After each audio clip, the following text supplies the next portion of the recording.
কোনো তথ্য নেই। আমি মুখ্যমন্ত্রীকে বলছি, আপনার পশ্চিম মেদিনীপুরের এসপি, ওরা ভাইপোর এসপি, ও পরশুদিন রাতে 50টা আলুর গাড়ি পাস করিয়েছে, মাথা পিছু 50,000 করে টাকা। আর আপনি এভাবে আলু আটকাতে পারেন, কারণ শুধু বর্ধমানের ভালো আলু কলকাতাতে আসে মার্কেটে, এই আলু বাইরে যায় না।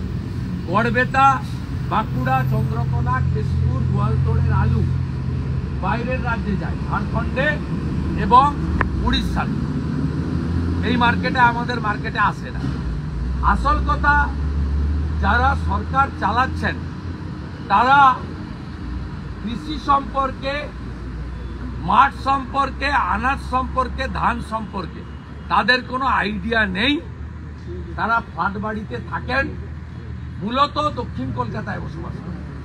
স্বাভাবিকভাবে তাদের এই বাস্তব জ্ঞান না থাকার জন্য কোচবিহার থেকে পশ্চিম মেদিনীপুর, আরামবাগ থেকে বিষ্ণুপুর, বর্ধমান থেকে সিঙ্গুর আলু চাষিরা তারা এবং আলুর ব্যবসায়ীরা ক্ষতিগ্রস্ত হচ্ছে।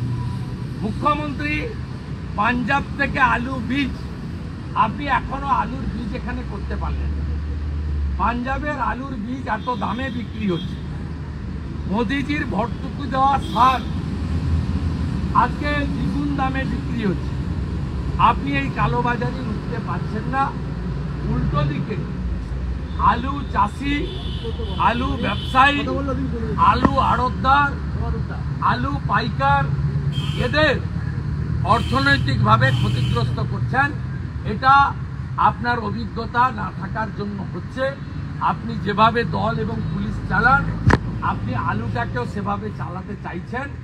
আমি বলবো, আলু চাষিদের কাছ থেকে পরামর্শদাতা রাখুন। আপনার পরামর্শদাতা 1 ডক্টর অমিত মিত্র, আপনার পরামর্শদাতা 2 আলাপন বন্দ্যোপাধ্যায়, আপনার পরামর্শদাতা 3 হরিকৃষ্ণ দ্বিবেদী।